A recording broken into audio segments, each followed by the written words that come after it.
Welcome to the Positive Pants Podcast. Mindset, motivation, and inspiration to help you find your positive pants. Let go of negative thinking and stop living for the weekend. With your host, Fran Excel.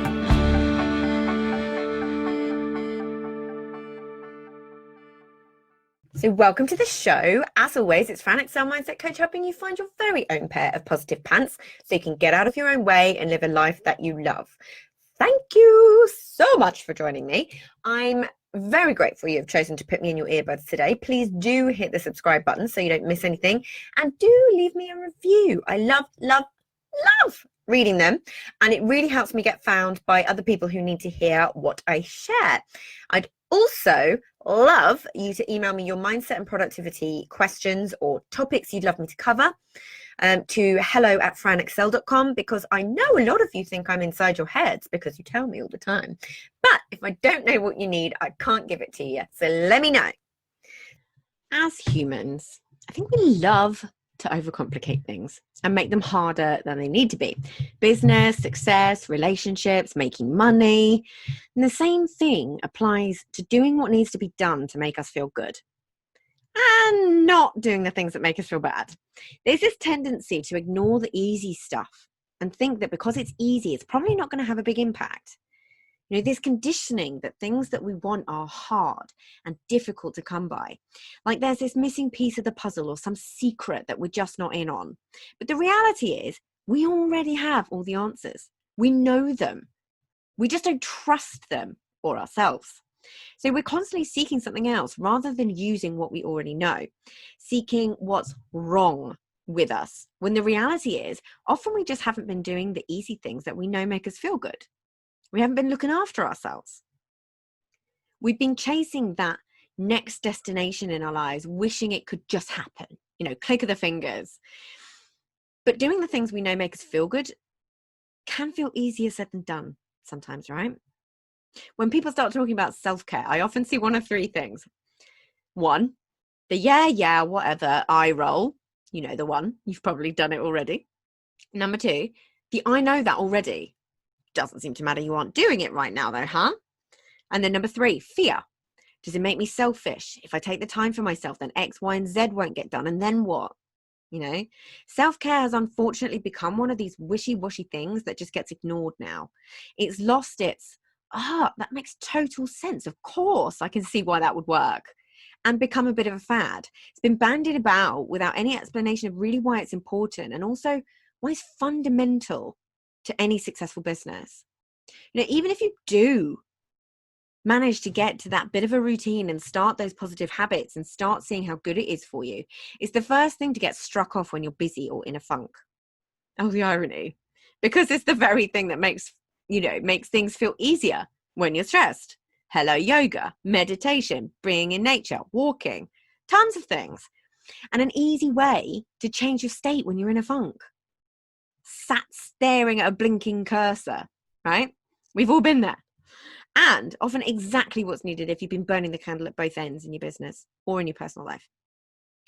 Everyone else's variation of self-care will look different. So don't get caught in the comparison trap of my self-care is not as bad as her self-care, not as good as her self-care, all of that kind of stuff. What self-care to one person may actually be torture to another. If you try and give my mum a massage or do her nails, she will run for the hills. But it's such an easy way to get back on track and feel better so you can go do the things. The easy things are the way through. So why do we do this to ourselves? There are so many reasons why we ignore the easy things. It can feel as if we're totally blind to them sometimes. One reason is often a belief that we don't deserve to feel good. When we're in those negative thought loops and beating ourselves up for being stressed or overwhelmed or self-sabotaging, it's really easy to see why we wouldn't think, maybe I need to look after myself more. It's not just the first obvious logical thought. Why would it be when the thoughts are more along the lines of, you're useless? Who do you think you are to be doing this? You're an imposter. And just insert yours here.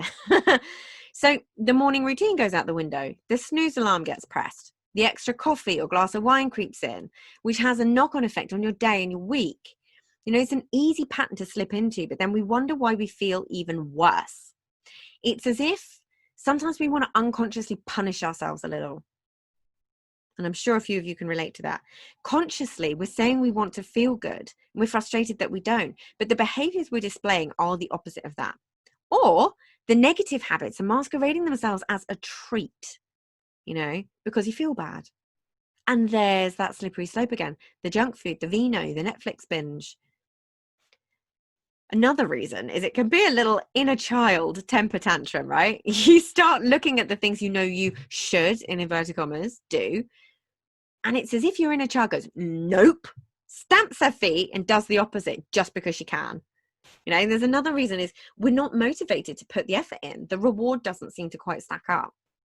But fundamentally, we're addicted to where we are in some way. It's familiar, it's safe. We get rewarded by it in some way. We could be scared of what's on the other side of feeling good.